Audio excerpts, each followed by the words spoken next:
everybody. Welcome, welcome. It's Dr. Vibe here, host and producer of the award-winning Dr. Vibe Show, the home of Epic Conversations, and I'm the host of Epic Conversations, 2020 Best Podcast News Award winner, 2018 Internet.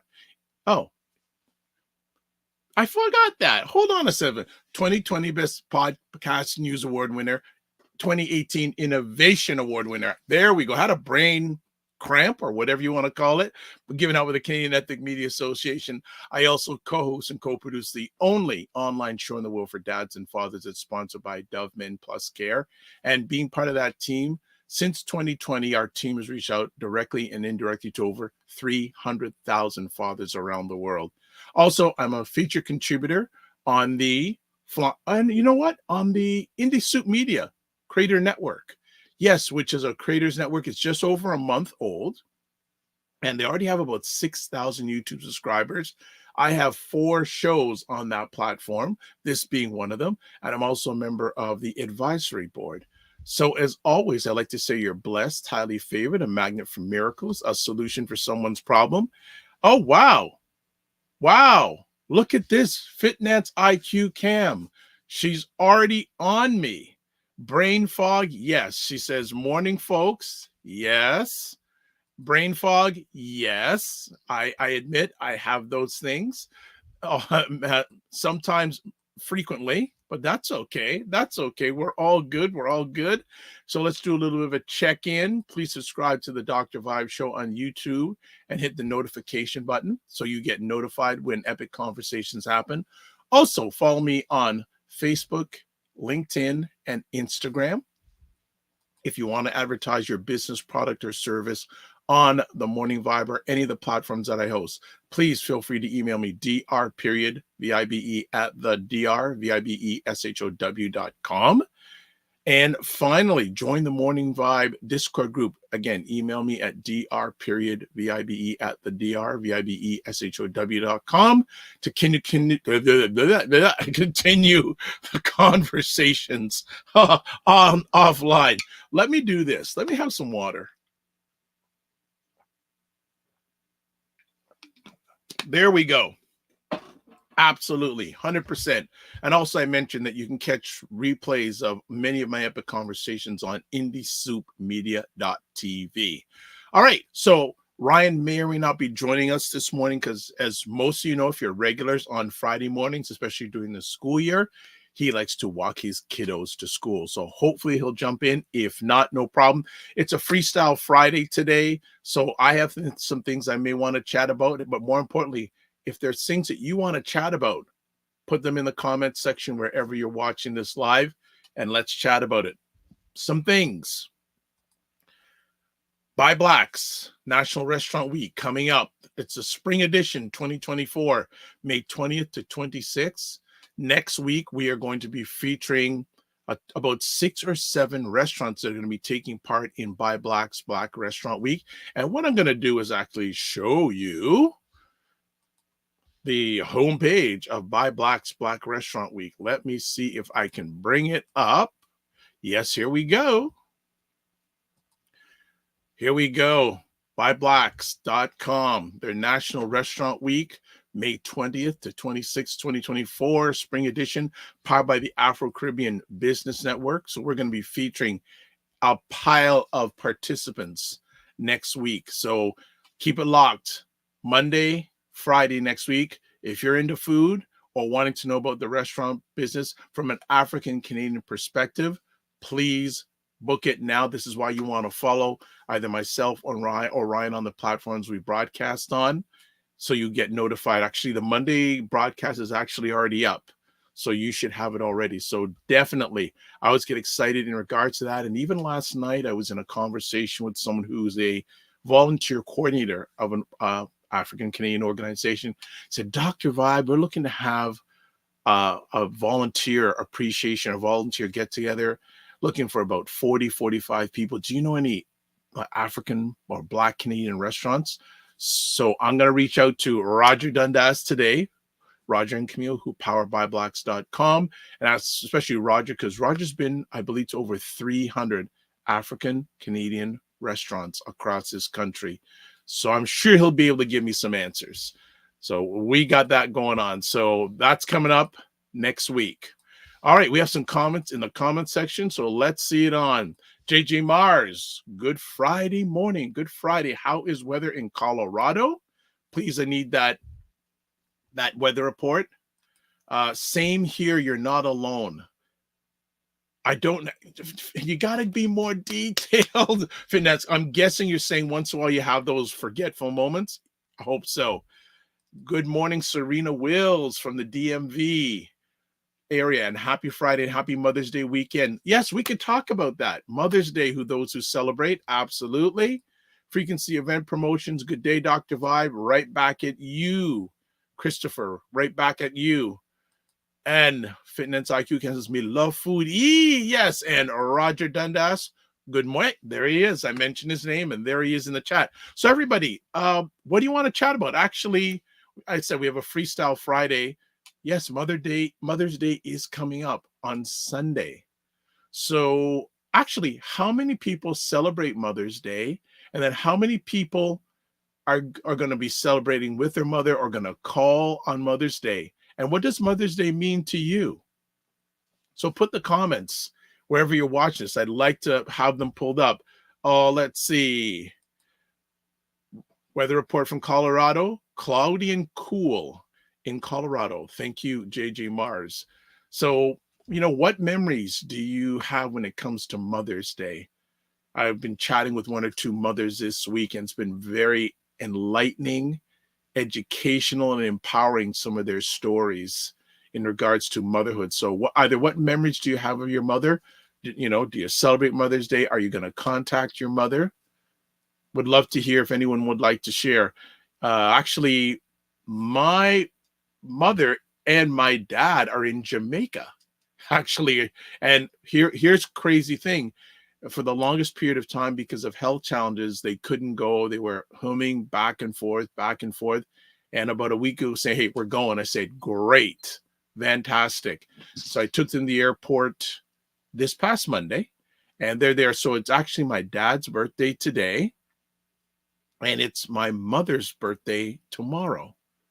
So there you go. They're a few years apart, but they're celebrating their birthday down there. Okay, so Fitness IQ Cam says, I'll be celebrating with my grandma a bit and avoid social media. Okay. And why are you going to be avoiding social media that day? Or is that purposeful that you're going to avoid social media on Mother's Day? Like to know. Rich, you and I are going to get in contact. I was speaking with Dr. Tachi last night. I said, have you got in contact with Rich yet? Haven't. So that is on my digital notepad to-do list today. I call my mom and Boy Scout troop. Oh, your boys, and send Mother's Day's cards to all the moms of Eagle Scouts from the troop. Mom is 88 and dad passed away a couple of years ago, so it matters a lot to her. That's amazing. And sending Mother's Day cards to all the moms of the troop, that's huge. I love that. That's fantastic.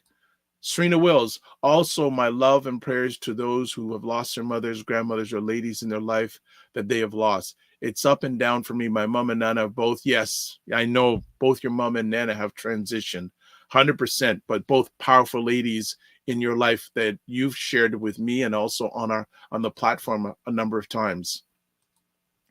Fitness IQ Cam says, 4th Mother's Day without my mama bear.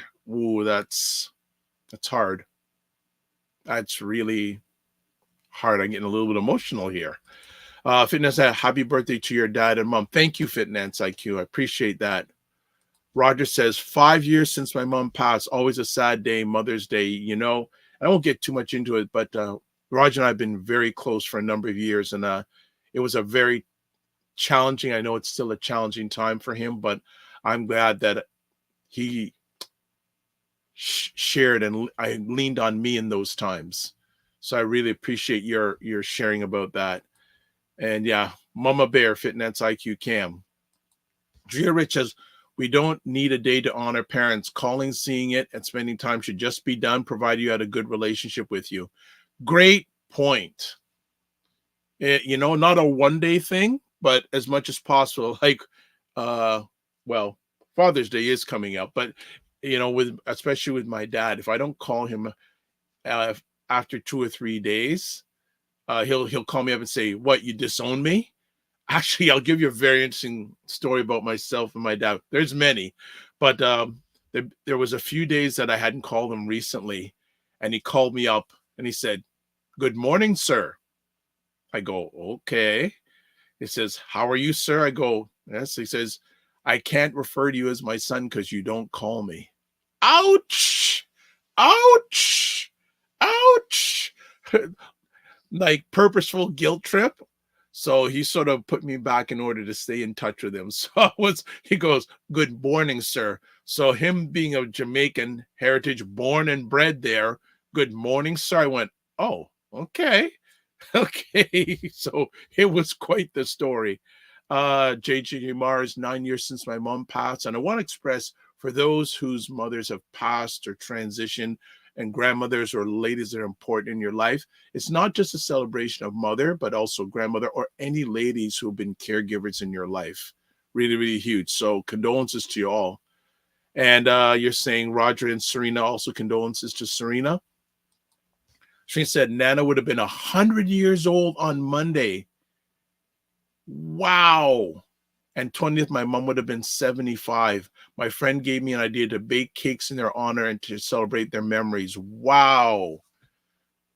Wow. Two people so significant in your journey that you lost in the same month. They're born in the same month. Wow. Wow. And it's funny, you know what? I said to our co-director today, I said, I don't use, I'll be totally honest here. Can't stand the word transparent. I like to be open. I usually don't like to host things on my own because I don't want to be the center of attention during a live show. And I said, talked about Mother's Day, and I told that, you guys drive the ship and you create such great conversation. So that is fantastic. Fitness IQ says, however, on the good side, I want to have a Mother's Day special tomorrow. Yes. Follow Fitness IQ Cam on YouTube. Things I wish I knew about money on YouTube. I hope I got that right. And if I got it wrong, it was my head, not my heart. But yeah, so check it out. Fantastic. Serena says we plan on going out on Sunday to eat at a great restaurant.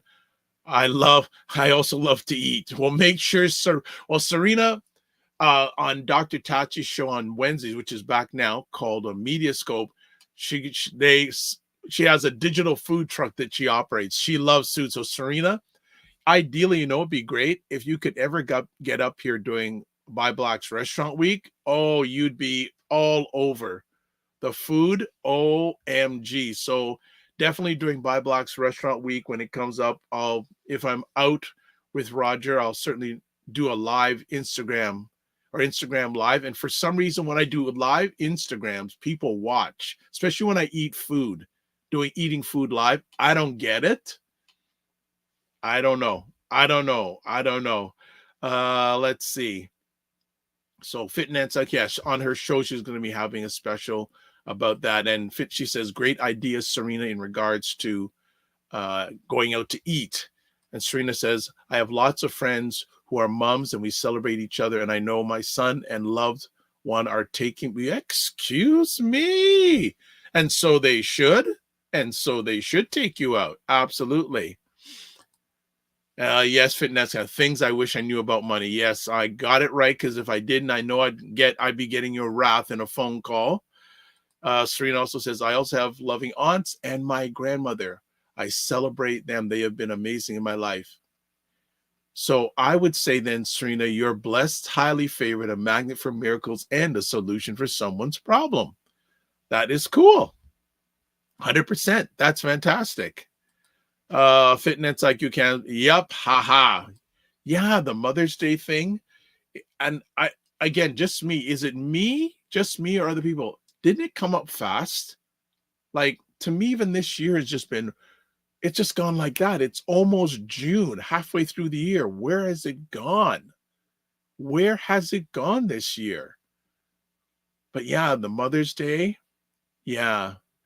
So Actually, I'm going to ask Serena. I don't know if anyone else is a mother here, but what's the best thing about being a mother? Some great things about being a mother. I was in conversations this week leading up to Mother's Day. What's some of the best things about being a mother?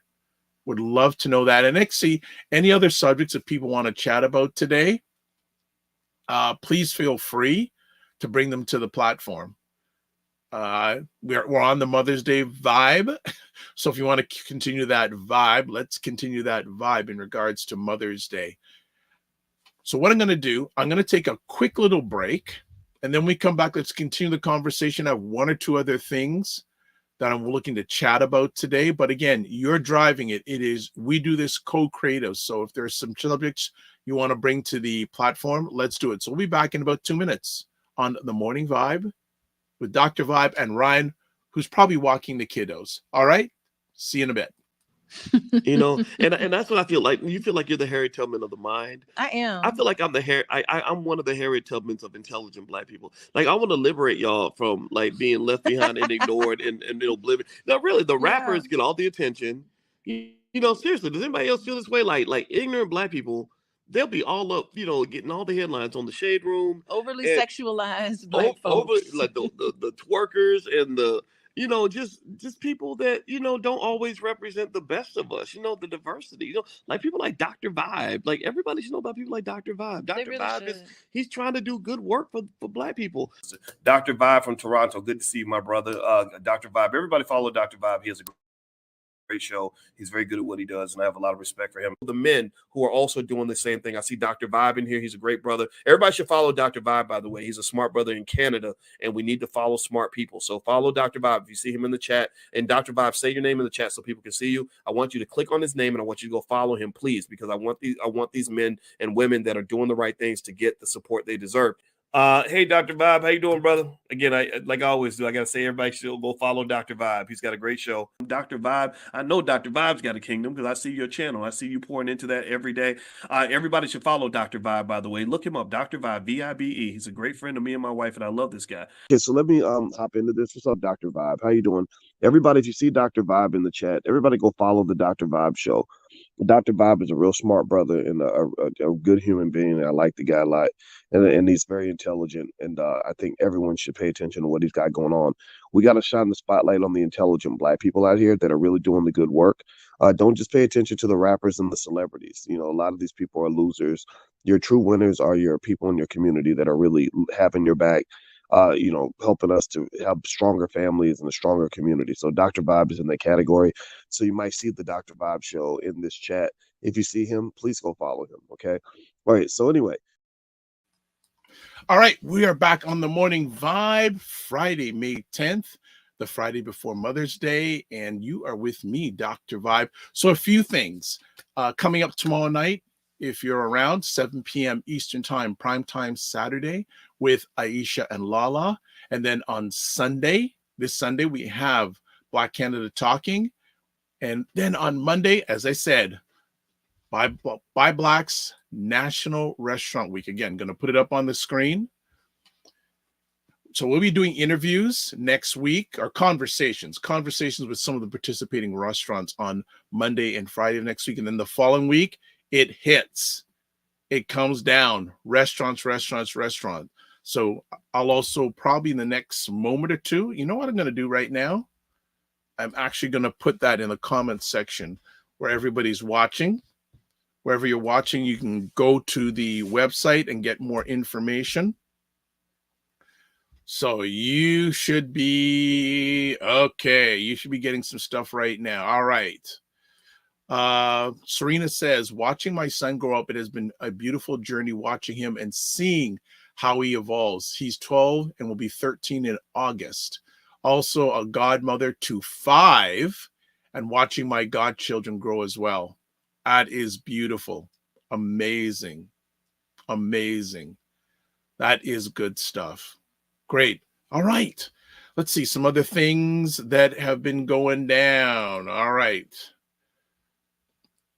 Okay. Serena says, Dr. Vibe, our first show together, my son was 7 years old? Really? Come on. It's been 5 years? Wow. Wow. Okay. Okay. Wow. Has it been 5 years, Serena? Tell me you're joking. Wow. All right. Good morning, doctor. Do the right thing. What is the right thing? You tell me what. And so Wayne, I don't know if you saw, we have a meeting coming up next week that's confirmed with another person. So with something that myself, Wayne, and another person are working on that you'll be hearing about in the next few weeks. Everything going right. Rich says, just went to Bayou Cafe in Durham, North Carolina. Black owned. Great stuff. You're in Durham, North Carolina? Lana? All right. Home of the Tar Heels.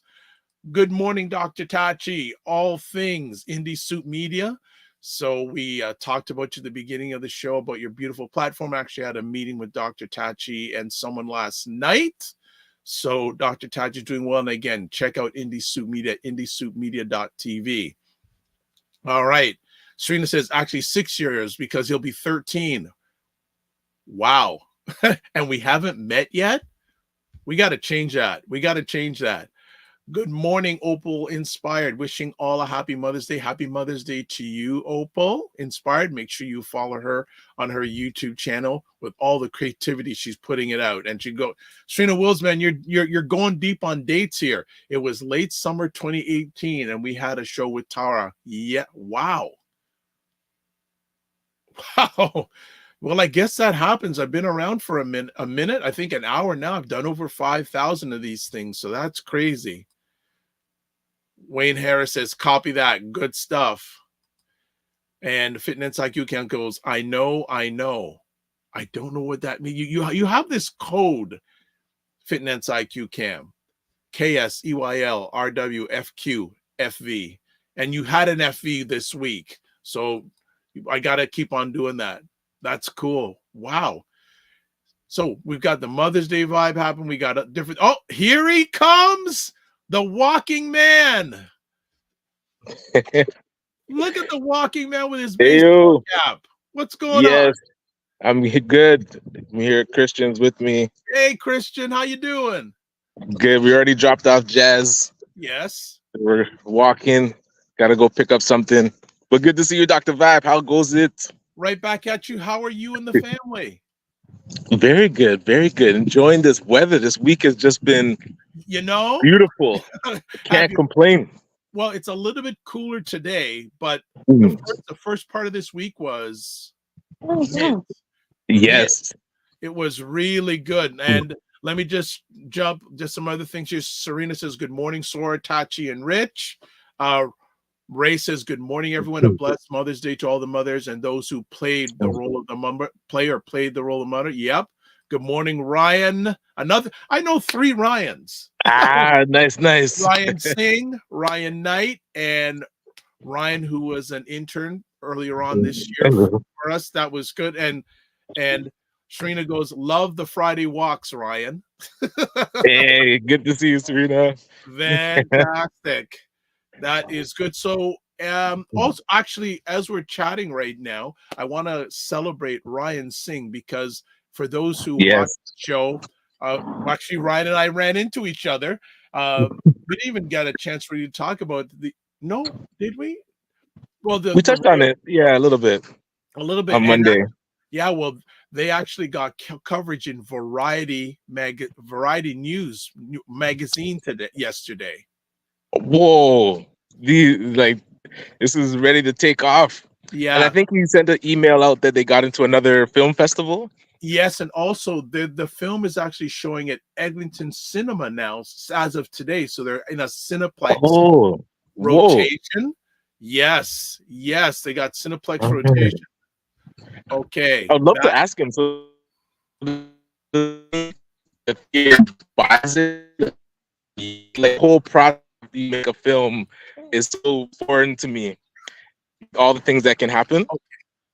You know what? You broke up there. Can you repeat again? Because your reception went wonky. Oh yeah, I was just saying it'd be interesting to ask Ryan, like, what does that mean? when what does it mean when a Cineplex starts to run it? Does that mean like the theater bought the rights, or just the whole process after You you know, make a film is so yeah. foreign to me, like all the different things that can happen, Well, you know what? right? It may be good to have him back on. But Dr. Tachi, you know a little bit about that game about documentaries. What does that mean when a documentary then gets into a theater chain? What is the process? I'd love to get your thoughts on that. So absolutely. So okay, so Frequency Event Promotion says good day, Ryan and Christian. Uh Dr. Tachi says Yeah. Serena Wills, Rich, Hopeful Inspired, Wayne Harris, the Macmillan Group. Good morning to all of them. So Dr. Tachi covered everybody in her comment. Oh, a whole bunch of people. Also, Dr. Tachi says has a new show. Hashtag Gala King Walks. Hey, trademark that. I'll walk to the. All right, and Ryan also says it's such a the third Ryan that I know. It's such a common name. I always tend to run into other Ryans. Cool. Wayne Harris jumps in. Production, then Yes. distribution. Cineplex is distribution. 100%. I'd also like to know if Dr. Tack can chime in here because she has a lot of knowledge in that game of media, production, consumption, etc. So, Ryan, did you do anything with detailing nights this week? Yeah, I got to visit a couple of high schools to talk about the program. So was at North Park Secondary School in Brampton. Stopped by St. Thomas Aquinas just to let them know what's happening and see if we can do a presentation. We're going to be visiting, I think it's Mother Teresa next week. And yeah, a couple other schools. So, hey, the word's getting out, letting the students know they have an option to start a business in the summer. So it's exciting seeing, but it's not for everyone. And some students will say, I don't feel this is for me. I've never seen myself start a business. So I'm trying to fine tune my approach on how to encourage those that are kind of on the fence or don't feel like they could start a business, don't have the confidence. We need to figure out a way to show them they have the potential. So I'm always working on the messaging. Wow. So what are you hearing from students? Yeah, whether it's, so in the summer, they will say that they're looking for a job. But then when you mention, okay, have you ever thought of starting a business? They'll say, oh, no, never thought of it. I don't think I could do it. Or that seems really hard. So it's like, yeah, it is hard. But sometimes we have to lean into complex things. And if you give it a shot, it's not about like the money that you make. It's really the experience. So maybe that's more better the messaging, like give it an experiential learning experience so that students can give it a shot. Yeah. 100%. Yeah. 100%. And then some, teachers will tell me there's students in the class that were totally unengaged. Like they go through the school year, not really paying attention. And then I'll come in and talk about the opportunity and the entrepreneurship, and they light up. And the teacher comes up to me and is like, yo, he never talks. I don't know what. It's wild. So that's where I always wish that somebody would have come to my school and told me about entrepreneurship, just that it's an option, because that would have been something I would get excited about.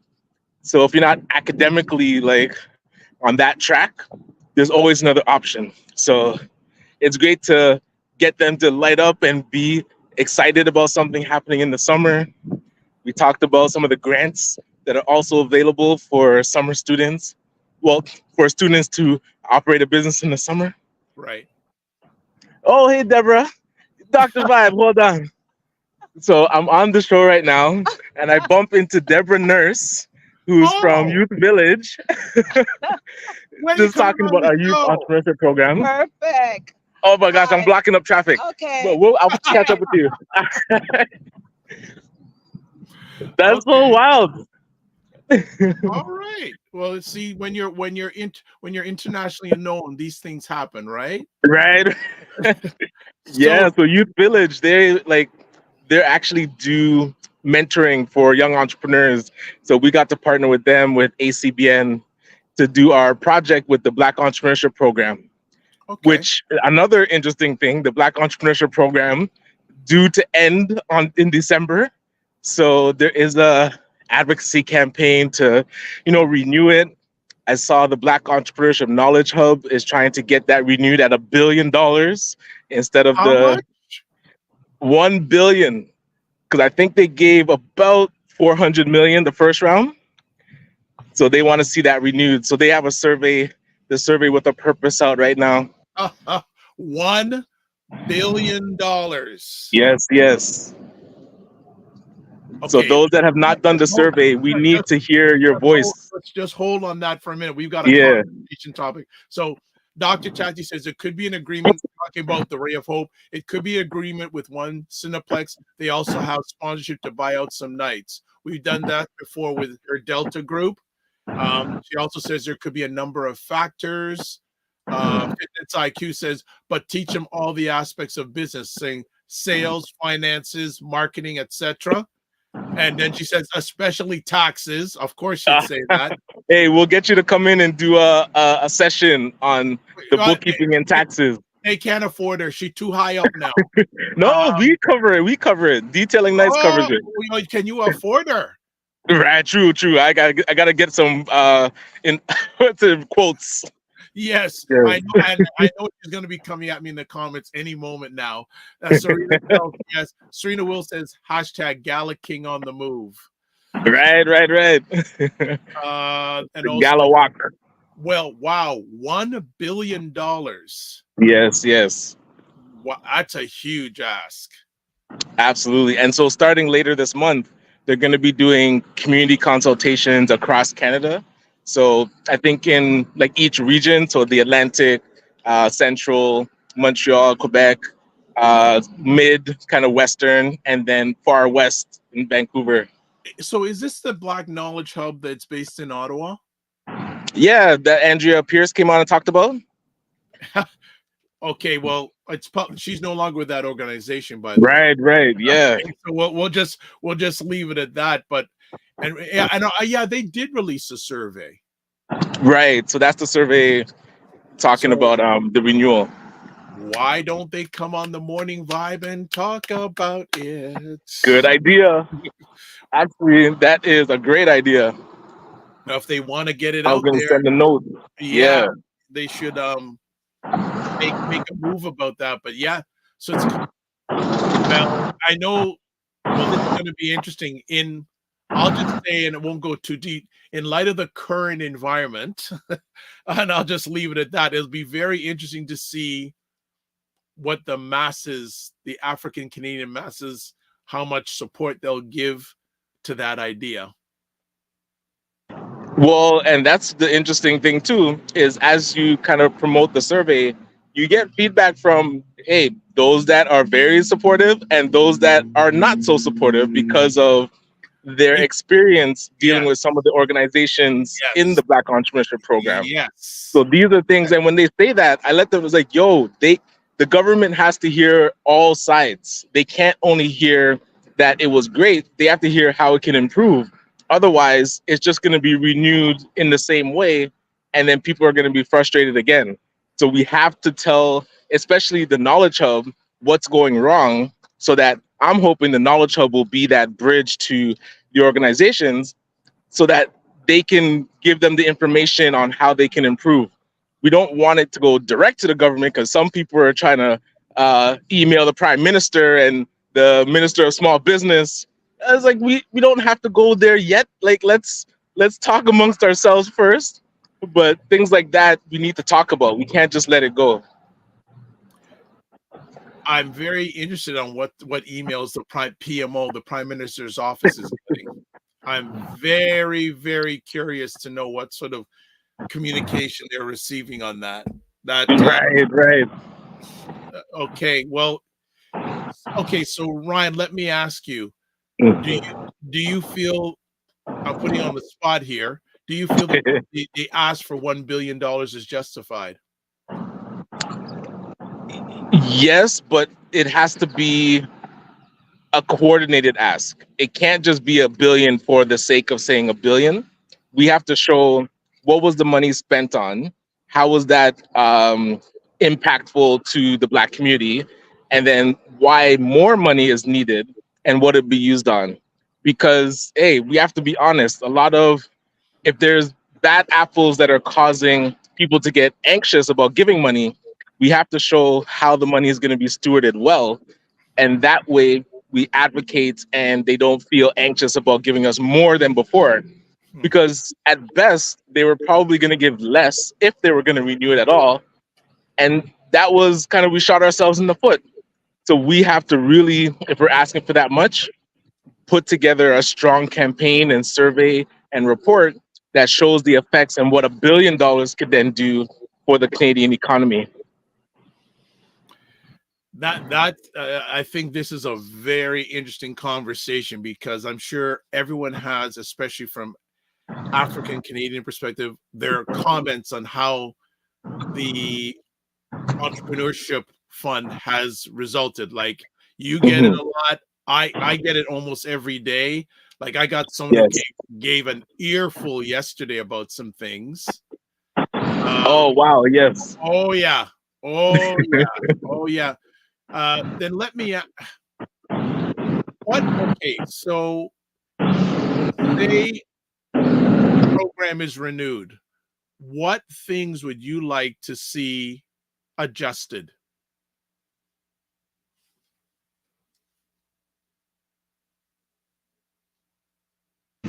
So if we're talking about what I would love to see change, a big thing would be a central body to coordinate the ecosystem. Right now, like FACE called a meeting with all of us and said they're not going to be the organization to organize us. So that's where the Knowledge Hub at the time wasn't put together. So now that it exists, they should be a central body to coordinate all the organizations in the ecosystem. And I talk about this a lot with Errol Gibbs, who wrote the Black Empowerment Manifesto, about having a think tank, like a Black empowerment Canadian think tank, so that there's a body that actually coordinates all the moving pieces. It can't be that we're just doing our own thing in a silo and thinking that we're having maximum impact.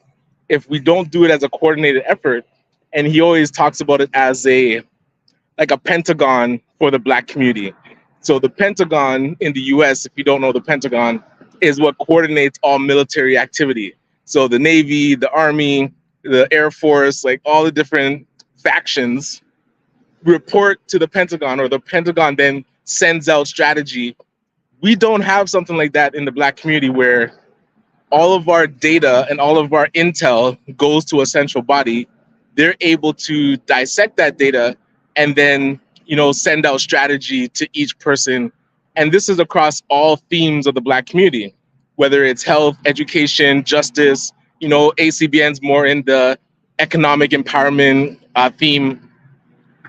We all intersect, but we all don't talk to each other. So we don't know how we influence other sections of the Black community. We need something that would actually coordinate that. And when you have that thing, that's where the money spent is more focused and actually impactful, because it's not individuals just spending money. It's an actual coordinated effort. And this is, oh my gosh, I think Dr. Amos Wilson talks about this. What is it, Dr. Amos Wilson? Yeah, where individuals all in a stadium is not wealth.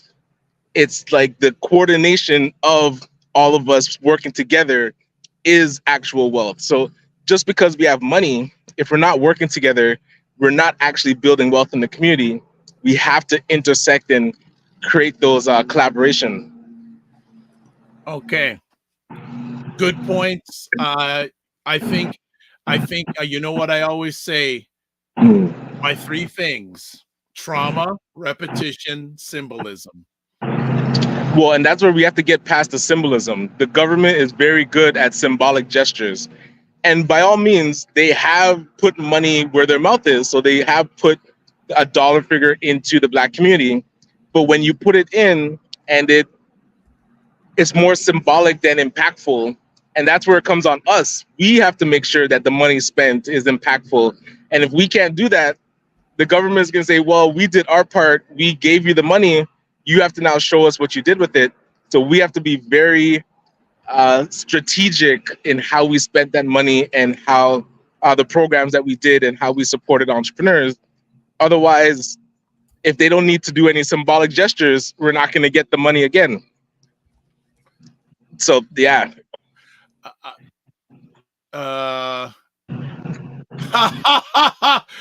Okay, hold on here. This is really good. Oh, God. Ray McMillan is going in, my brother. Here we go. So, first, before we go there, good morning, Tim Frey. Hope all is well with you and the family. Ray says, that's great academic postulation, Ryan, but first you need commonality to make that effective. How will that commonality be achieved? Because, and I'll add on to that, and Ryan and I go back and forth. I don't use that C word. You know, the C word that I don't use because I don't think it exists. Community. I think there are neighborhoods. So Ray is asking, yes. How will that commonality be achieved?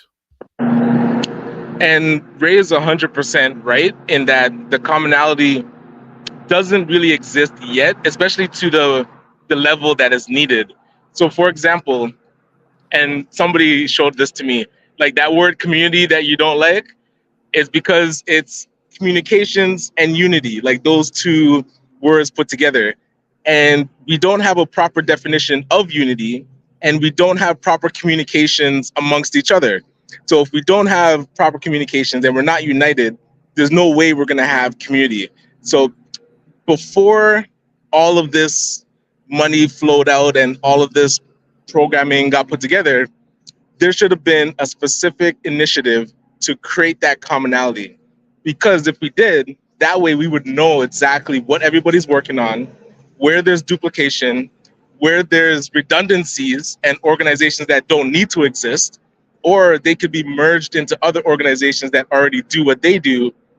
So when we don't have that strategy, then money just gets kind of thrown into the wind and we hope for the best. So for us as community leaders, I've been trying like my best to get all the funded organizations meeting on a regular basis. We do the national conference, the Black Entrepreneurship Ecosystem Conference, which is again coming up in October. But when you request for organizations to be part of the steering committee, only 6 or 7 put up their hand. So it's not top of mind for some of the organizations to be part of community planning. Like, yes, all of our projects are important, but to me, it's more important. And the win is actually all of our organizations being able to work together.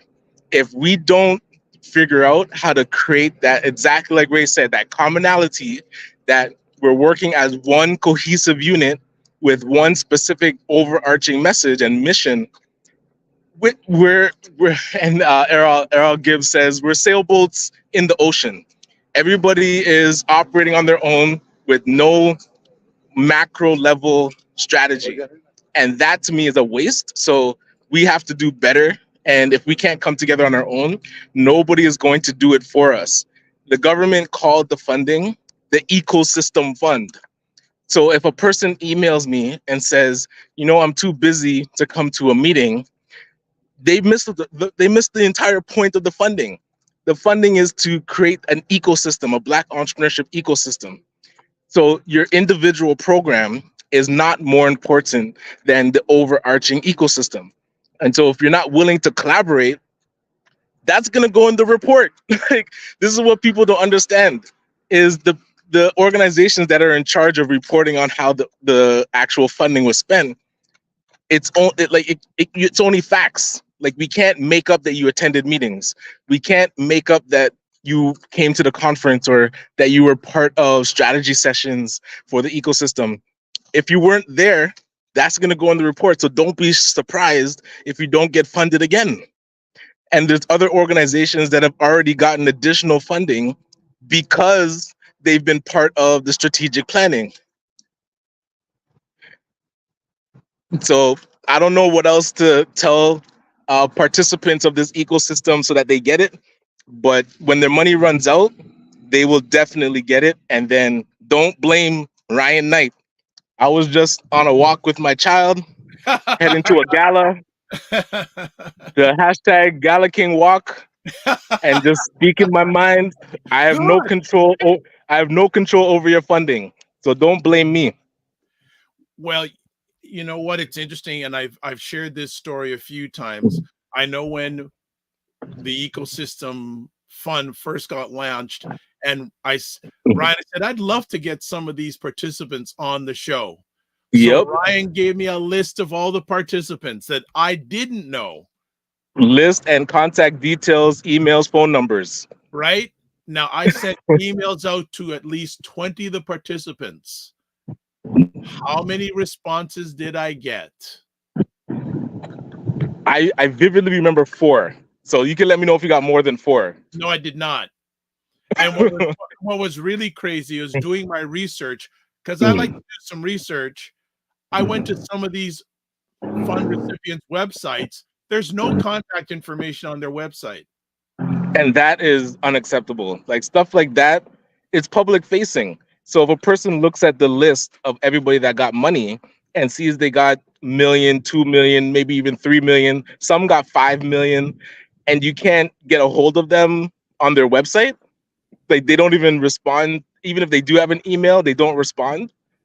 That is not a good look. So we have to do better. And this is where we need to talk amongst ourselves to understand how to do better. We need to bring in expertise of project management. And is there people that have built ecosystems before? We have to find the high level experts in our community that have maybe done this for corporations. And we see a lot of professional excellence in our community. We need to bring them into our organizations, and not to hire them like as a salary employee, but contract them in so that they can teach us how to actually run a better overall organization. All right. Well, let's hold on that point. I'm going to talk about that chat. We're going to chat about that second. Wayne Harris says, wasn't the BBPA supposed to be the Pentagon?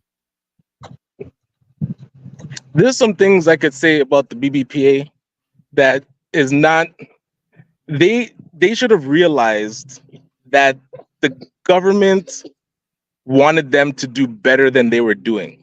The BBPA has been around for 40 plus years and never once positioned themselves as the Pentagon.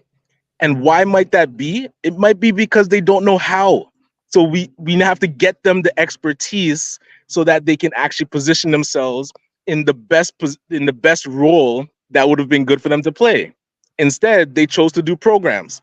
So ACBN does programs, the Black Chamber of Commerce does programs, CASA Foundation does programs, Connecture does programs, Tribe Network does programs, BBI does programs, Tribe Network does programs, BIPOC Foundation does programs, Black Business Association of BC does programs, the Africa Center does programs. So who's running strategy? There's no, like the BBPA, if they were forward thinking, would have positioned themselves as the Pentagon to say, you know what, we're going to play the role. Even they could have absorbed the entire 100 million and then created the strategy on who does what across Canada, and they would distribute the funds to each organization based on what they're able to accomplish. They didn't do that. So I don't know if it's a lack of visioning, lack of expertise, lack of confidence. Maybe they felt they could only do programs and couldn't play the role of the Pentagon. This is, to me, why it's so interesting it's important to listen to our elders. Our elders in our community have done so much of this groundwork, documented. The manifesto shows 50 years of research, whether it's Jean Augustine, Alvin Curling, Dr. Carl James, Errol Gibbs himself, Dr. Marilyn Morris, all these intellectuals and heavy hitters in the community that have done the work. We haven't turn that into a blueprint of any sort. So we feel now, and ACBN included, Ryan Knight included, comes newly on the scene as if we have all the answers. And no, we don't. If it wasn't for Ray McMillan joining ACBN to help co-found this thing, we would be way worse than we are today, because he gave that initial guidance. And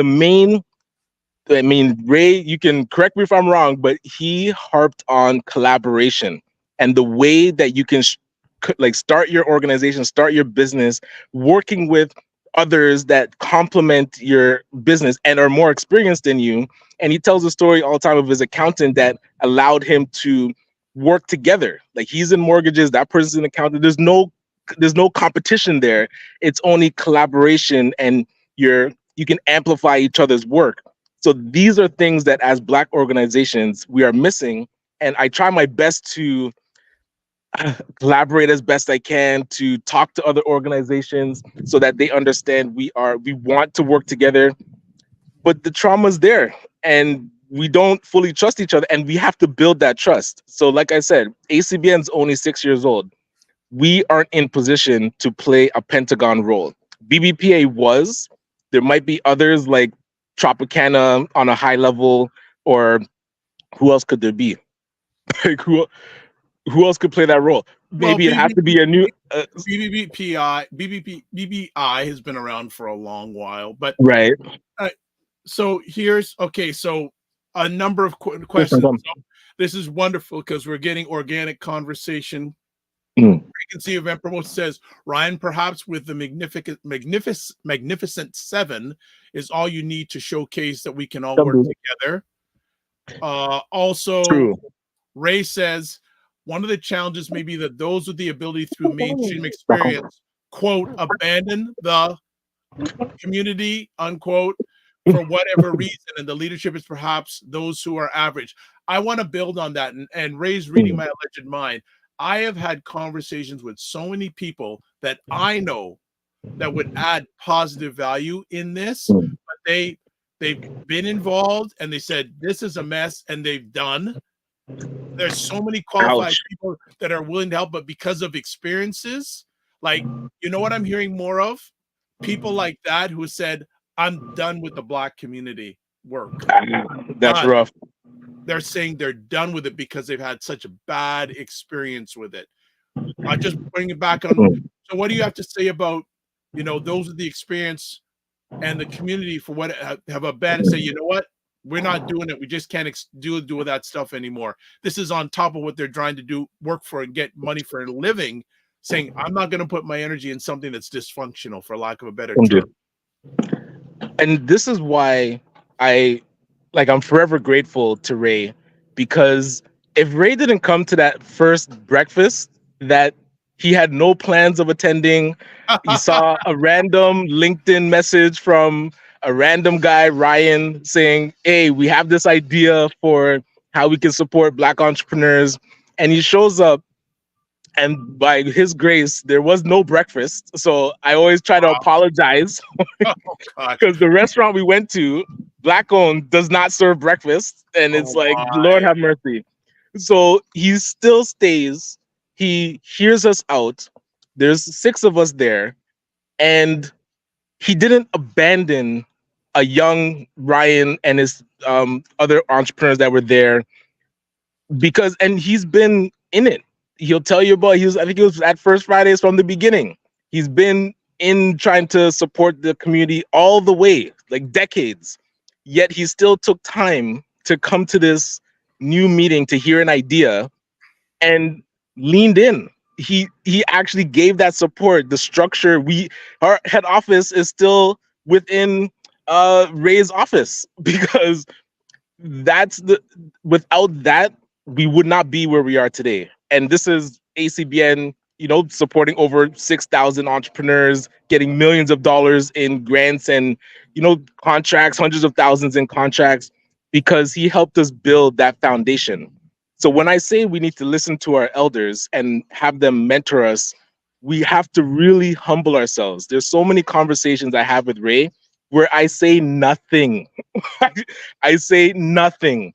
I call him like, hey, Ray, just want to check in. And Ray has something on his mind that would help fine tune what we're doing. And I just soak it all in. I just soak it in. And I say, hey, Ray, thank you. I know you have to run now because he's typically traveling.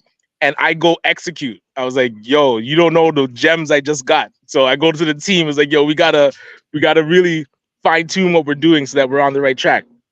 This is what every single organization needs to do. If we can't, and they hint, I think Kafkan with Floyd Dean hinted at having an elder circle or an elders advisory circle. I created my own mini one. There's 5 elders in the community that I'll call for advice. They don't know they're on a elder circle, by the way. But it's like my own like elders advisory circle that I can call them and just get advice on things that I have no idea about. I'm only 41. There are people that have lived this earth for 8 decades, some 9 decades. They have knowledge that we will never have until we get there, and different experiences because they gathered that knowledge in an era that we're not growing up in. We're growing up quite, I don't want to say privileged, but there's fights that we don't have to fight right now. So if we can't grow from what those did in the past to make this path for us, look at the Black Entrepreneurship Program.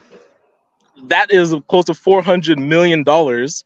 There's never been a time in the existence of Canada where the Black community got $400 million at the same time. Over 50 years, maybe cumulatively, but at one time within a 3-year span, we got that much money. And now the next 5 years, people are going to look back on right now and say, what did we do with that 400 million? Thank you. We can't complain.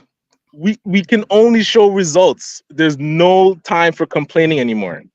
We've done the advocacy and we can always do it better. We can lobby better, but we did get a gift, whether it's because of the triggering event of Black men getting killed, or it's because COVID shuts it down. Everybody's paying attention to how the Black community is actually suffering. Whatever the circumstances that created the perfect storm, we need to make sure that we leverage this time. We have no excuses, because it's easy for them to say, man, we can't give you 400 million and you're good.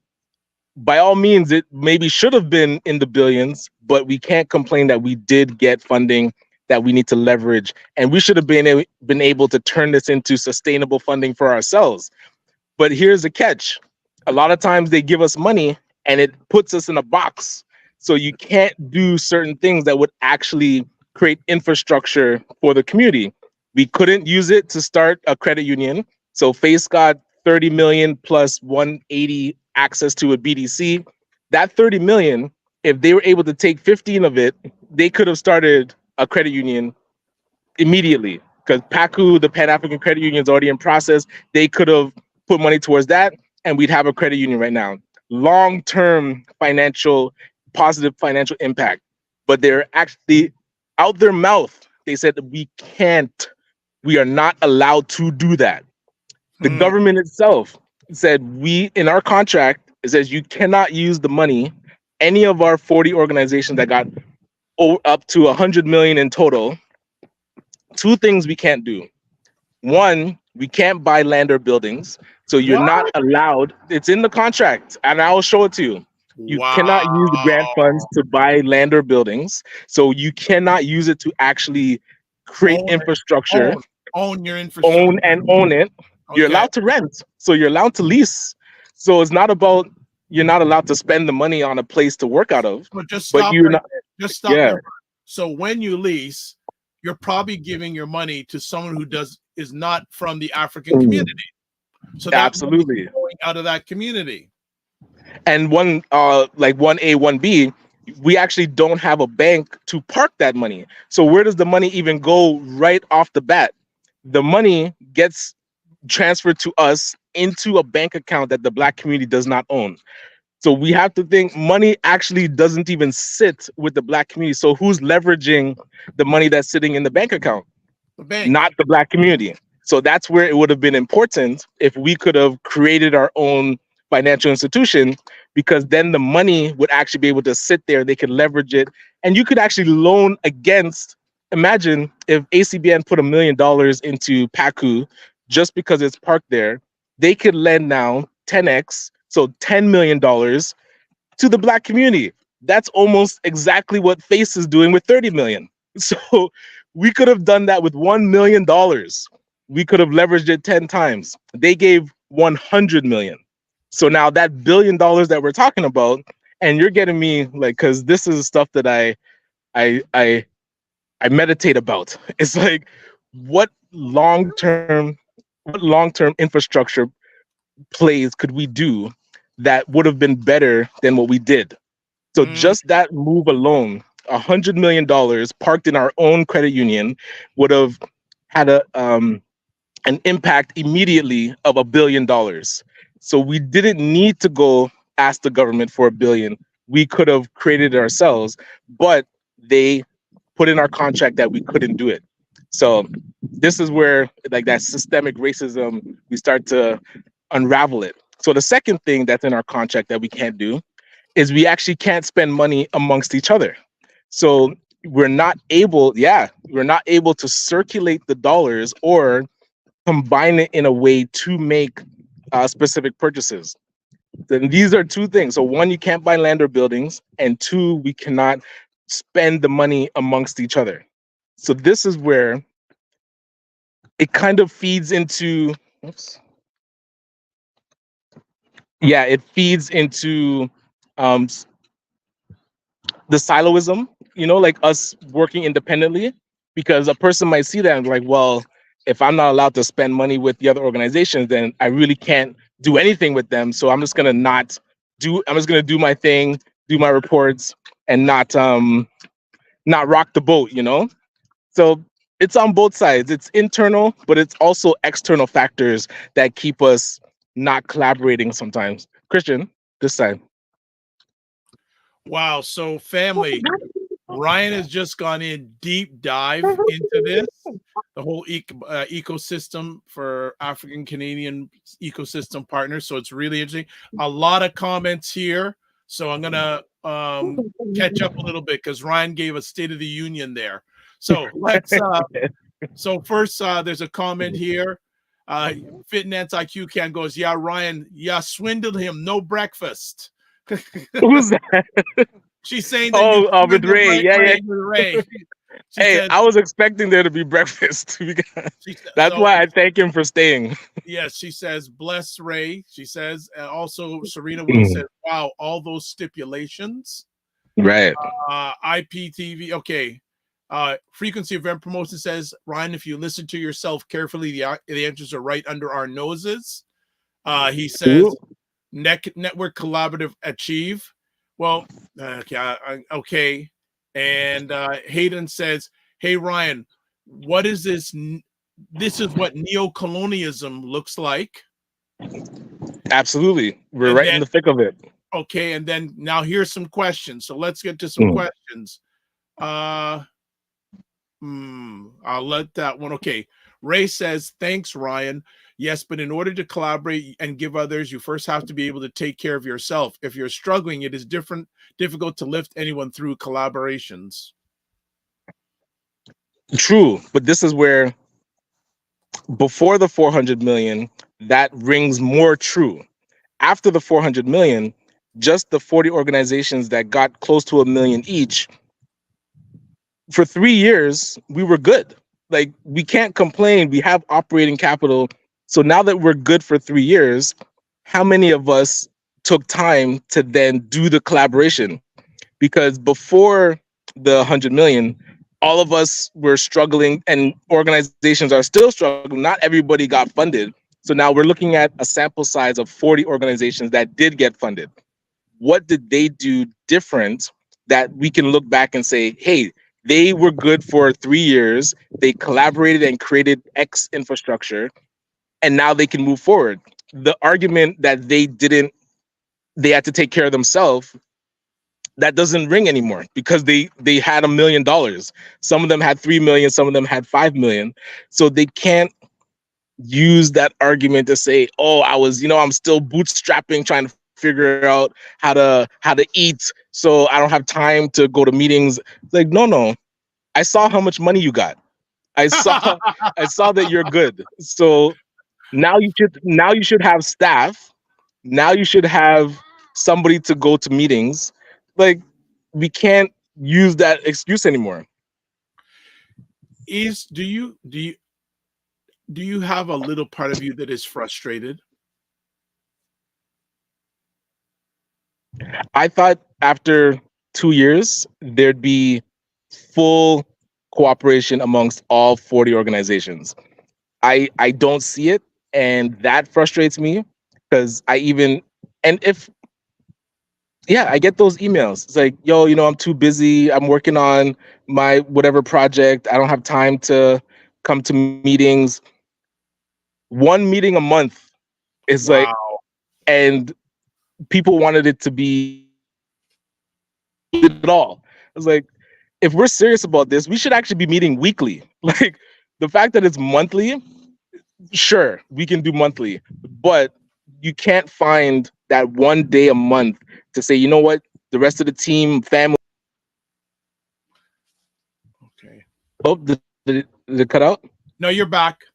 Oh, yeah. If we can't coordinate our schedule for one day a month to say, for this hour, I'm going to be here because I'm part of this ecosystem that I got funded to be part of, that to me is very frustrating because you have zero excuses. Otherwise, you actually don't know how to project manage, and you should not be running an organization. If this is something that you can't structure for your own time, like time management, like that just opens up more questions. It's like when people come to me and ask for grants, and I was like, okay, we have a grant writing service. It costs X. Like, oh, well, I can't afford that. Well, then you need to go make more sales. Like, you need to go fix your marketing. Don't ask for grants when you actually can't pay for operational expenses for your business. Let's fix your marketing first. So for a lot of these organizations, they need capacity building help. They need people to show them how to project manage. And there's organizations that had to give the money back because they weren't able to spend it. Like, how insane is that? You got $1 million. Hold on a second. There are organizations that had to give the money back. Unfortunately, they didn't spend it. So when you don't spend the grant, portion of it has to go back. Are you kidding me? This is where we're at. We need to help organizations with project management. It's a big missing piece in the Black community with these organizations that are operating right now. What? I don't think it's a project management issue. I think mindset management. Hey, possible. No, I'm saying the mindset isn't there. I don't think it's yeah, they definitely want to do good. They need help to execute. But that's what I'm noticing. They're not willing to ask for help. That's the humility part, like the humbleness part. We like, if you're not willing to ask for help, right? I don't know what to do with that. No, and unfortunately, there are going to be survivors, thrivers, and those who are going to be left behind. Facts. Yes. So APVADT says, okay, got it now. The colonizers are up to their same old same. You know what? I somewhat agree to that, but we have to take some responsibility too. We have to because here's a perfect example. Look at what Ryan just talked about. That isn't a colonizers thing. Like, you're an organization, you get $1 million and you have to give it back. You have to give it back. Give me the $1 million. I'll make sure it gets productively. And the sad thing is, unfortunately, our failures get more highlighted than our successes. I'll leave it at that. Yes, absolutely. Right. So here we go. Ray says, correct. Anything worth doing needs a significant amount of time, 1 or 2 times a week to download ideas. A month is too long. Life's distractions takes everyone back to zero. What else? Absolutely. What else? We should be meeting weekly. So And some of us do. So that's where look, there's those who are committed and those who are there for symbolism. I'll leave it at that. And if people want to come at me at that, come at me, but there's too much symbolism. Dr. Tachi says crazy. Serena says 1 million tax-free at that. Wow. Okay. So here's a question from APV ADT says, talk about funding. What's going on with the Big Ideas grant? Apparently, there's still a lot of people who don't know if they were forwarded or they were awarded or declined. And it goes, the application's closed since February, and they sent an email early last month asking for more time. Only a small packet of folks got a decline notice, but the majority have heard nothing. Do you know anything about that situation?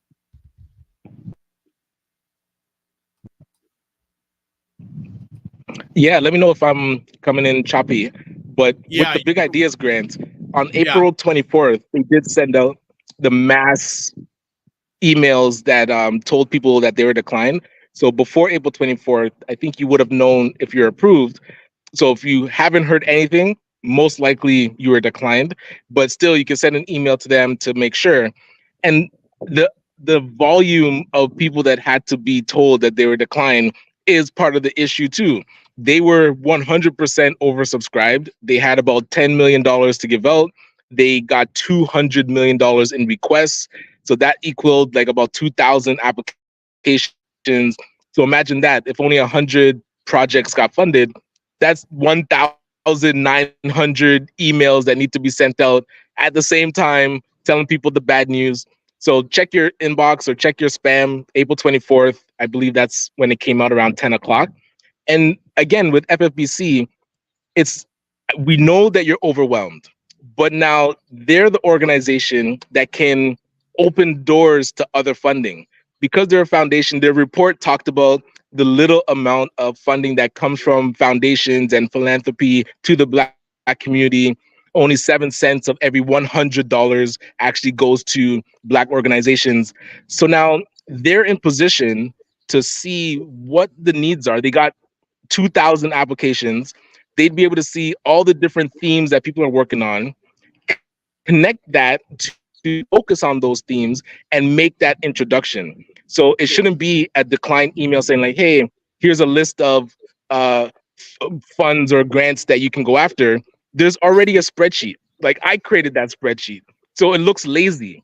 But if they said, you know what, we see that you're doing a project for youth in the community, these 3 foundations fund projects for youth in the community. We're going to bring your application to all 3, make that introduction for you, and see if we can get you funded through alternative means. That, to me, is a role that the FFBC can play. And the fact that they didn't is a bit disheartening, but I really feel like they can still do that. They have all this data now. They have 2,000 applications. So that's across Canada. That's like, I mean, that might be all the projects that we need to get done. Now let's play the role of helping those get funded. If their applications were bad, let's connect them to Calabash that has a roster of expert grant writers that can work with the organization, help them fine tune what they're doing, and then make a better application. If it's just the application was amazing, but you ran out of money, let's go find the money. Like the work is not done. If that would have stopped a lot of the people being very pissed off with FFBC that they got declined because we don't register. Like, yeah, there was only 10 million, but because it's our own fund, that's where you almost feel entitled. It's like, no, but this is for us. This organization is supposed to fund what I'm trying to do. People are really upset. And I have to talk to them like, it's not their fault. Like they have an endowment fund. So also people hear that they got 200 million and think that all 200 million should be available that way. Endowment fund gets invested. So the 200 million, now the interest from that endowment fund is what gets granted out.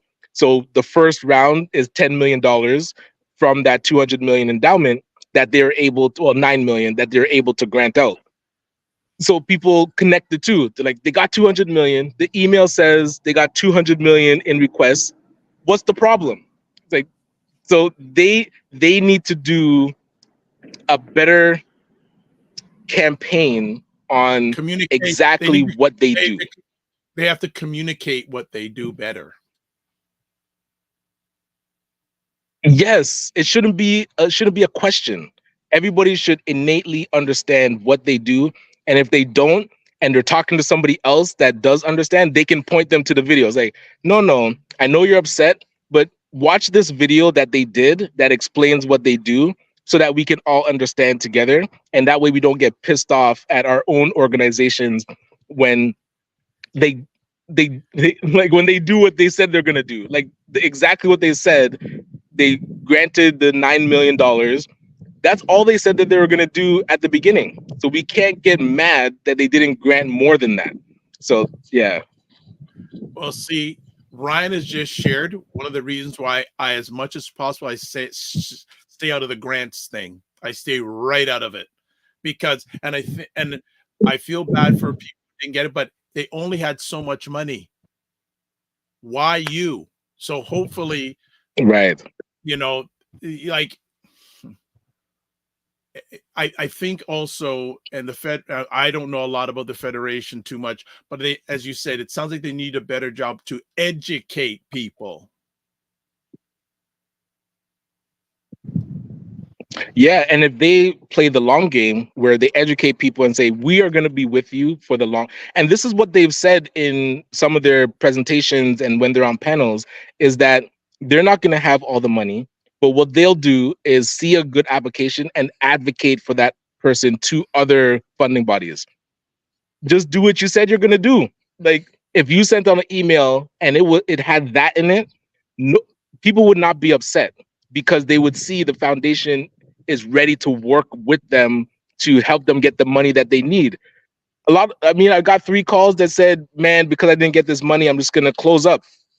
That's unfortunate because they're doing good work in the community, but it's all from their pockets. So when you see opportunities like this, sometimes people put a lot of faith into it, and you can't put that kind of faith into an unpredictable grant resource like grants. Yeah, well, see, this is another thing too. We have to think the long game. Yes. Right? And again, it comes back to a thing that you and I chat a lot about. If organizations are relying on grants for sustainability, that's a challenge in my mind. Well, and that's where a lot, and again, this isn't just the Black community, a lot of nonprofits and charities are trapped in that cycle. And so that's why I love talking about like social enterprise, because a nonprofit that starts to think of what is their expertise and what services or business can we create that would then provide revenue where the profits can support the community work, that is more sustainable. And that's what ACBN did. Like, we got funded through the investment readiness program to create a social enterprise, and that social enterprise allows us to offer services that keeps generating dollars, so we're not fully reliant on the grants. We're about 60-40. So yep, that's where we don't stress as much. Like, we still stress like, hey, this BEP is ending and I'm not feeling good about it, but I don't have to fire anybody because if it doesn't get renewed, we have the money to keep people, and now we just keep looking for more funding. Well, here's the thing that I find interesting too. I was in a conversation with someone recently, and I just heard of another organization that's very unique in their services in the Greater Toronto area has gone belly up. What happened? Their major funder, I'll just say, came into their operations and said, this is not good. And they just basically said, we're shutting it down in 6 months. And they had, wow, that's rough. They had, or no, it was 3 months, and they didn't have any game plan. They to get to raise funds. Like, they thought that they'd be continuing getting funding. Their major funder said it's done and took no time to put an action plan to get out there to advocate even in government. And this is, if I said the organization, people in Toronto would have heard about it, but they've been around for a long time and they are gone. They are gone. Damn. Right? And it's their service they provided was very unique. And then when I asked this person, well, who else does what they do? He gave me a name of another organization. I said, they only do events. They don't do anything in between their events. Gotcha. So there's going to be a void now. Oh, even bigger void than there already was. And then there are organizations that do what they do. But again, there has to be long-term thinking. There has to be and sustainability. It's like, I'm telling you. Right. And look,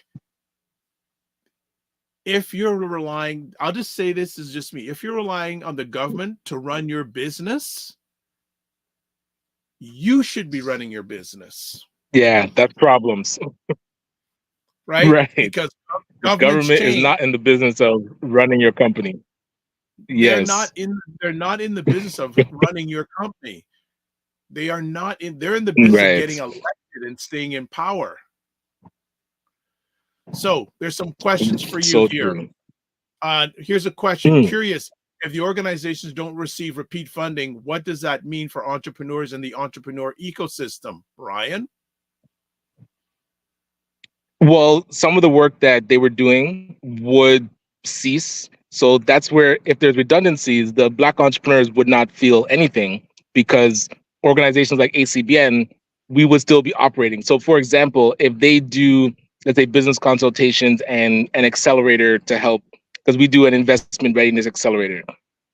So if they also did that, there would still be one that exists. And there's a few like business 101, the chamber has one.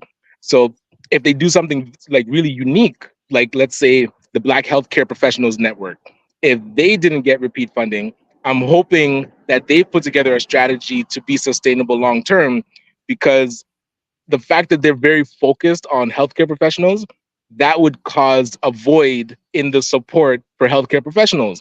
Imagine that website just has to go down that had a directory of healthcare professionals in the Black community. We would have to figure out a way to keep that going.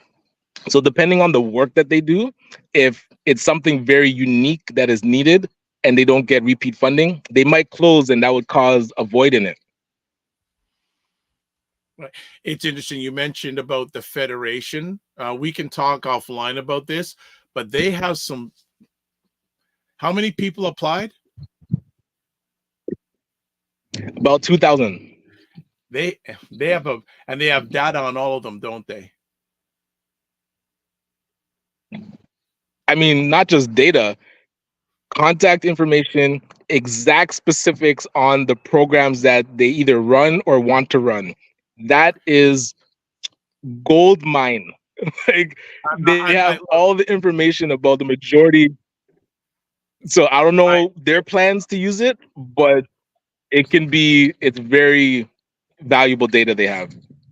If I'd be interested, because I have about 2 or 3 ideas how they could leverage that and help those entrepreneurs. But who am I? I'm just a guy, right? But so Frequency Event Promotion says, curious for folks in the ecosystem that have made good use of funding.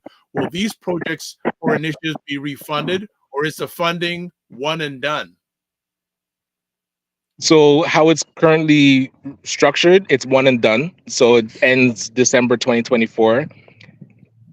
If they do decide to renew it, they might select few or like specific organizations based on their performance reports. I don't know if that's what they're doing. It looks like, because it's like a macro level funding, like the ecosystem is the overarching fund. Yes. And then people apply to that fund. So if they say the ecosystem is going to get renewed, and then they would do applications again. So people would have to submit what they're going to do, and then they would select who gets it. So it might not be the same organizations that get funded again. It could be they say the ecosystem fund is renewed, applications open, and a new crop of people apply, and there's better people out here that'll get the money. But one thing that they did do with the women's entrepreneurship program is they said when they renewed it, only people that got funding before can apply again. So that might be something that they do as well. I'm going to put you on the spot, but you don't have to answer. So something to think about. I'm going to put you on the spot. You may want to answer this, you may not. In your opinion, if the fund continues, should all the applicants get renewed? I can't say all because I haven't met all of them. Okay. It would be good if I met all of them, I could say yes. Oh. No problem. He's got to take a call. No problem. So he is frozen. I think he's got to take a call. That's going to put him off stage for a moment. So family, deep dive in the Black ecosystem. Yes, it's coming to an end this year. It's coming to an end. Who knows what the future is going to be? Anyone have? Okay, so Serena Wills has said, many blessings everyone I've had to me. Love the feel side for that. Thank you, Serena, for your continued support. Happy Mother's Day to you, your mother, and your nana. APT TV says they checked and nothing at all. No decline or award, just to say that they needed more time. I'll pass along the message to give them check. And yes, most likely decline then. Yeah.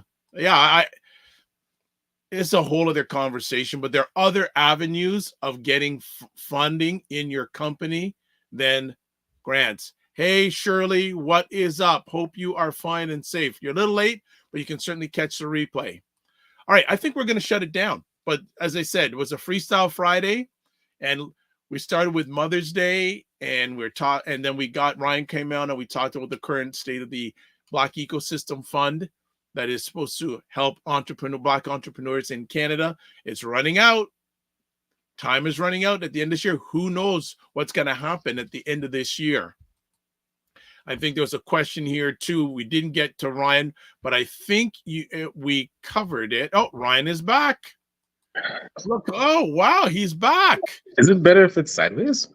No, it's good. That's good. No. The other way was good too. Yeah. There we go. Landscape. So Gotcha. So, all right, the Knight Estates. All right. Right. That's good.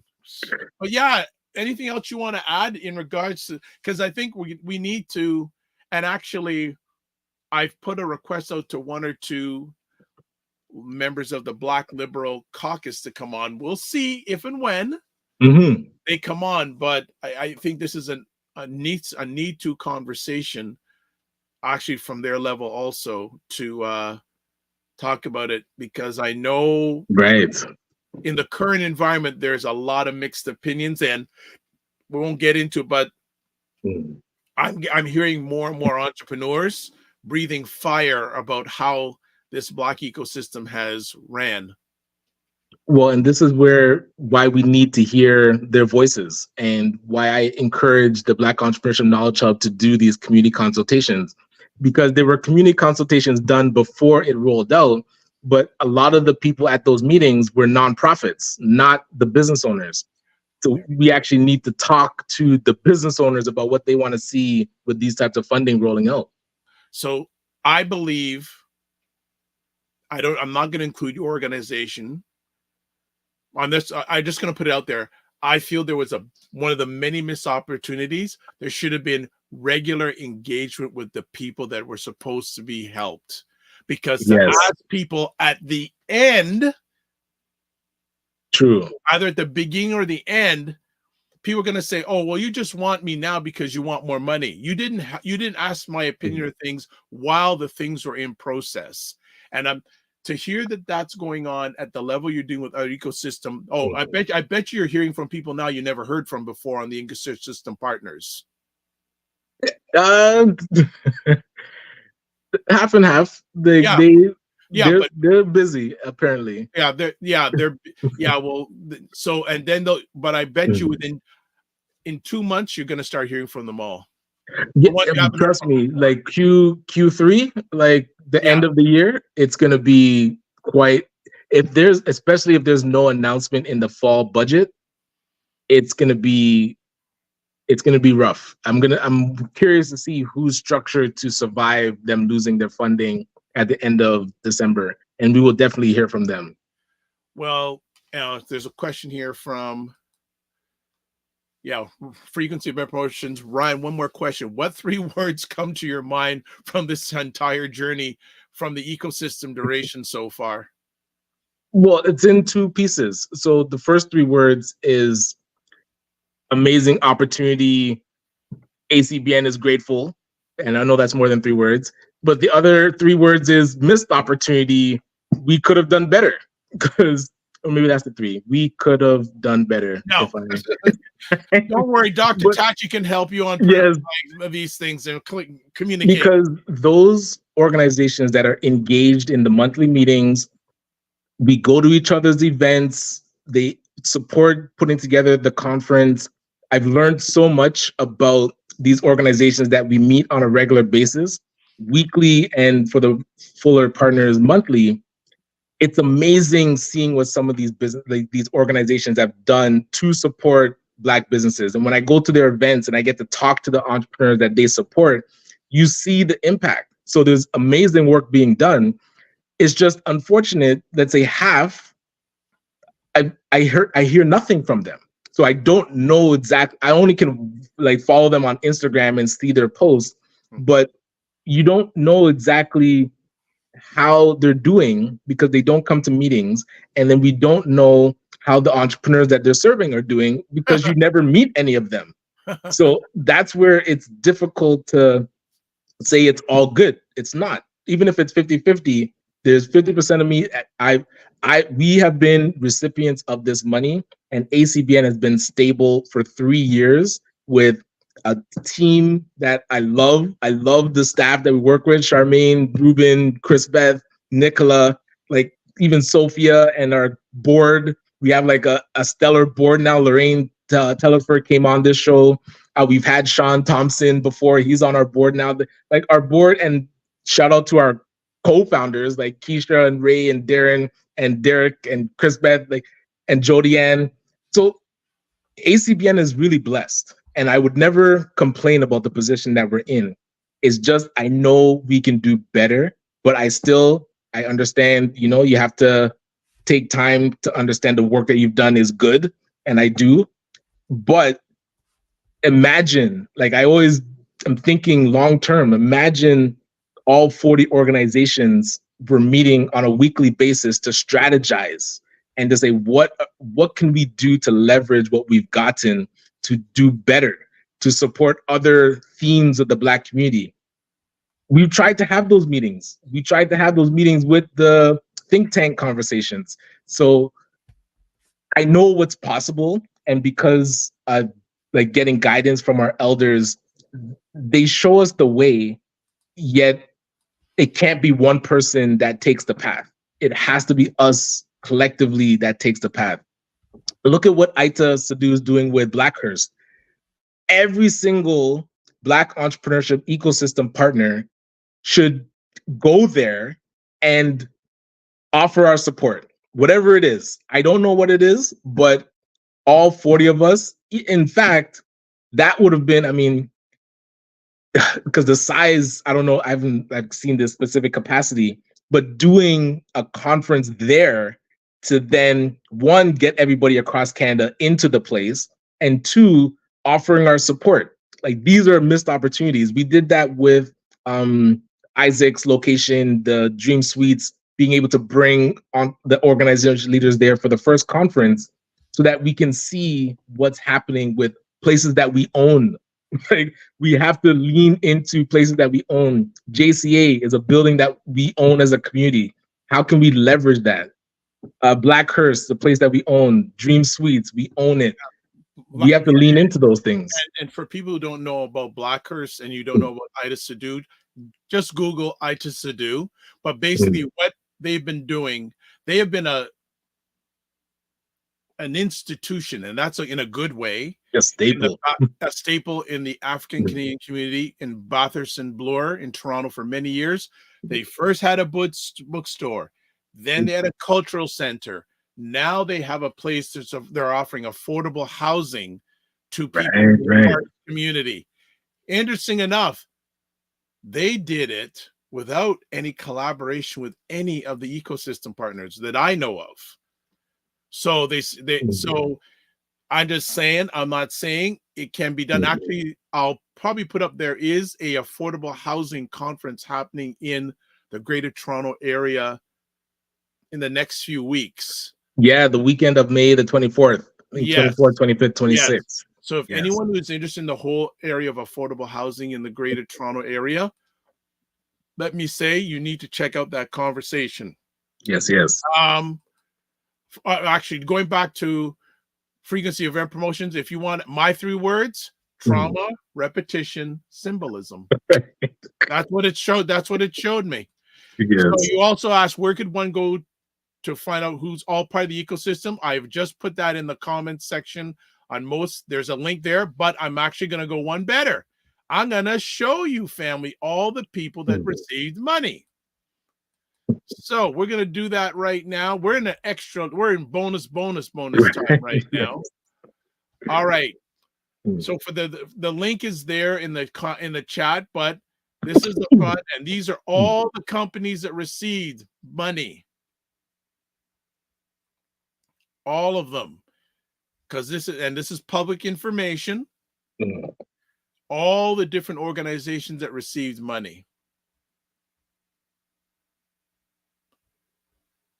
Now, interesting, one person asked me the other day, one of the organizations that received it was it a basketball program? And they said, what does a basketball program have to do with entrepreneurship? I didn't say, I don't know.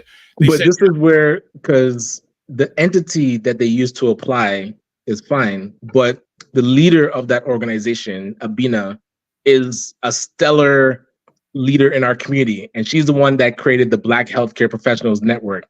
So on surface, that's why we have to dig a bit deeper, like reach out to the organization and see what they actually did. It's good to see the list, but we have to connect with them. And that's where it's, I would say, more frustrating when people don't respond. Abina is willing to talk about what they did with the money. Some of those organizations don't even have a phone number on their website. Thank you very much. That's what we have to shift. And thank you very much. So track it. So this is the thing. If I'm a media person and I can't get a hold of you, how does someone get a hold of you who needs your services easily? We have to do better than that. Definitely. Right? That's what I laugh about it, going, if it's this hard for me and I don't need your services to get in contact, what about someone who needs your service? And if I emailed you, how long would it take for me to hear back from you? Right. You know, this is Ray says all community stakeholders need to attend that conference on affordable housing. Very important. Housing is the most basic necessity. I agree on that. Yeah. I 100%, like I'm going to challenge any of the ecosystem partners. They probably don't know about it, which is another red flag. So I'll make sure they know. Yeah. And then IPV says, Ryan, will there be an official announcement about the recipients of the NIG Ideas Grant? They did one last time with their investment readiness program grant that they were giving out. So I would assume they would do an announcement again. Actually, they usually post it on their website. So I'm shocked it hasn't been posted yet, but I'm sure the list would be there. Are you saying, oh, big ideas? He said big ideas. Right. Yeah. Quick question. Do you know anyone that looks like us that received anything from the TELUS grant? TELUS, no. I saw that list. I'm curious about the Desjardins one. I did hear one person who was a mentee of mine that got funding. He does car cleaning as well. So that was great to hear, but I haven't heard a full list of who got the Desjardins grant either. So it's okay. I'm going to say this. One of the things that disturbed me is that no one got the TELUS grant, but they have people who look like us on their pictures of Black people. Yeah, it's like That's symbolism. That is the definition of symbolism right there. We have to get deeper into this, but one of the things I really want we have to stop.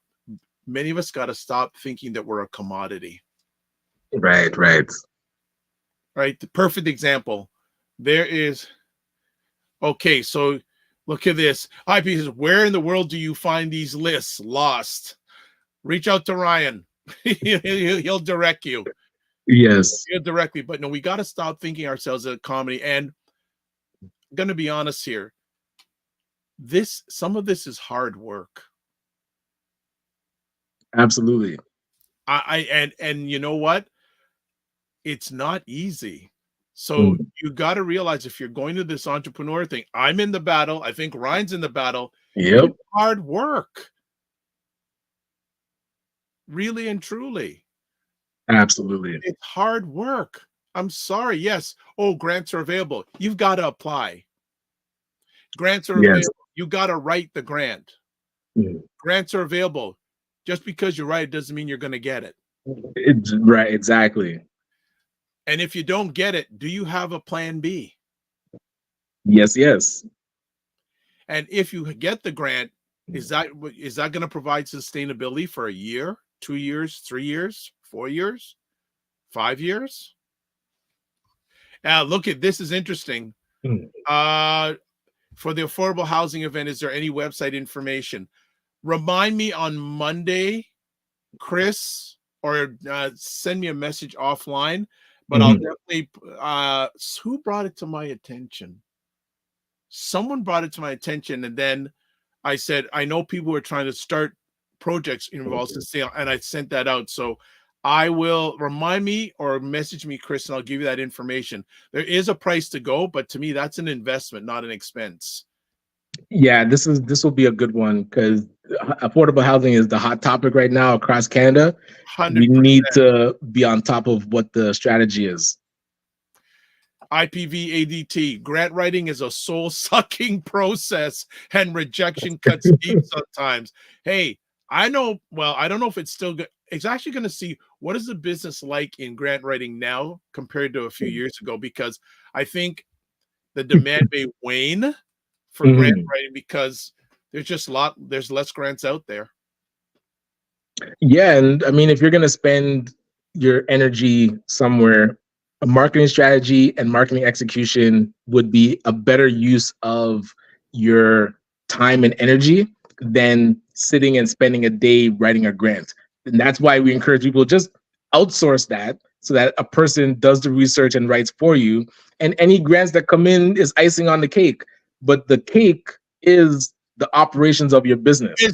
Your like you prospecting, cold calling, LinkedIn messaging, handing out business cards, going to networking events, doing the work. Like that is the substance of your actual business. So grants, yeah, that is icing on the cake. That isn't the main business. Look, it's about doing the work. Yeah. Really and truly. I'll give a perfect example. There was an event that I went to in February. After the event finished, there was a person who came up to me and said, "Hey, I'd like to find out, get some mentorship from you." I said, let's set up a call. That person has introduced me to 4 different people in 4 different departments in this organization. To hopefully develop something in September. And this is crazy. We're going into serious bonus time. There's still a lot of people on here, which is fantastic. Keep the comments coming in. But AB, we Black folks are tired. Sustainable funding for the future of our businesses or organizations will not come from the government. Absolutely. Slow realization that our community is learning. Again, we've got to, it's the mindset. But it can come from the government. So don't discount procurement and contracts that the government gives. We have to also do better at obtaining contracts from the government, because that can allow us to build bigger companies where we can hire more within our community. But that's an area that we have neglected big. And you know who's really good at that? Chris Callender, that runs, is it Chris Callender? He runs a business, a construction company that does the glass on high rises. Right. He is a person that we need to talk to about getting big contracts, procurement contracts, and understanding. Is it Chris Calendar? Yes. I'll confirm that. But yes, they run, him and Septon Spence run ACA, the Afro Canadian Yeah, Contractors Association. We had one of the representatives on a while back, about 2 years ago, maybe now. We had Right. Yes. we had one of the one of We those. should definitely get them to come back. Yeah, well, and I think also too, people need to know how to play chess, not checkers. What we need to know what game we're in so that we can read the rules. Like, there's a lot of different ways that we can build our business, and grant is one segment of it. Like, the grants that we can get, one segment. We need to know all the different opportunities and lean into each of them. And some are more fruitful than others. Like, that's where we have to put our energy into the best return on investment activities. 100%. No, 100%. I think that's so true, that I think people need to be willing to get taught. True. You know, let your ego down and listen to people who have a valued experience, who have receipts. Yes, yes. Look at this frequency event promotion. Domino's is good too. All right. He also says this show is promoting indirectly and indirectly the need for PMP, project management training, education, attainment. Shirley says, from experience with procurement, they're always looking for the cheapest price. Big companies always win. And it's interesting. I'll give you a live situation. Someone has reached out to me from the city of Toronto. They want me to run a program. And I've known this gentleman. We haven't seen each other for a number of years. We reconnected during the pandemic, and he reached out to me and said, "Hey, I'd love you to do this, this, and this." So I asked him questions about. I said, "Well, I can't give you any information about because city of Toronto can't really give you stuff." But then again, because of relationships, I know someone who put in an application for that program last year. And he basically told me they go. Well, I don't know if it's my contact, the city of Toronto, or this gentleman. They told me they always go for the cheapest price. So I'm ping ponging in my head. Should I really undervalue my quote to do this or not? But that's a good point. Really, a lot of times with procurement, they take the cheapest proposal. But that's a very, I encountered that and going, should I do this? Yes or no? I'm humming and hawing. So I'm waiting to get the request for a proposal, and I'm just going to see what I do. But I came up with an amount that I'm going to quote, and they say, hey, look, if they don't take this, I'm going, man, whoever's doing it, that really is desperate for money. Gotcha. It's lower than my normal rate. But we'll see what happens. But that's a good point, Shirley, with procurement. Always looking for the cheap, especially government. Yeah, well, one thing also to look at, because a lot of times if it's an expertise that you have, you might be the only person that bids. So true. Being able to understand how to research opportunities and consistently going after them, and similar to grants, it's like being persistent and consistent. That's how we were able to get a contract with the city of Toronto, because we had expertise that not other detailers had. So our price that we put in, it didn't have to be negotiated like hardcore because there was others undercutting. We were able to get the price that allowed us to do the service at the level that we needed to. Nice. And because we had that expertise. So you have a certain expertise that not other people have. So if it's in that proposal and they want that, well, they can only go with you sometimes. Yeah, other people and also if you're doing this sort of stuff, it's always good to have an ally on the inside. Very true. Yes. Like if you have an ally on the inside, it's a huge game changer, potentially. Yeah. If you have someone that's championing you on the other side of the table, like, yes, I have this relationship with this gentleman. I I have a sense that if it comes down between myself and another person who he doesn't know, and actually he has seen me in action. Actually, I was doing a program a while back and he saw what I was doing, and his department contributed a whole pile of money just on what the work that our team was doing. He just said, hey, I'd like to give every participant, like the top 3 participants were getting a certain amount of money. Then he said, you know what? And he said, yeah, I'd like to throw in some extra money. Nice. So we'll see about that. But you don't have anything to do today. We're just rambling along all day, eh? Listen, yeah, I gotta hit the road. We'll see. Where are you off to today? Drop off more documents for the accountants. But yeah, and then later on they were doing the Black Women's Networking event in Durham, so with Ajax. So Allison Williams that came on the show. Yes. They're doing another networking event in Durham, so we're gonna support that. Allison from out who was she on a few weeks ago? She has yes. Can you tell her hello for me? Because we had set up a meeting. She didn't show up, so I'm hoping she's okay. But I'll tap her on the shoulder. Yeah, just say Dr. Vibe. Just wanted to know if you're okay. But what else is up for the weekend? Anything else? No, I think the weekend's low key. Looking forward to our interviews next week about the Buy Black Restaurant Week and talking.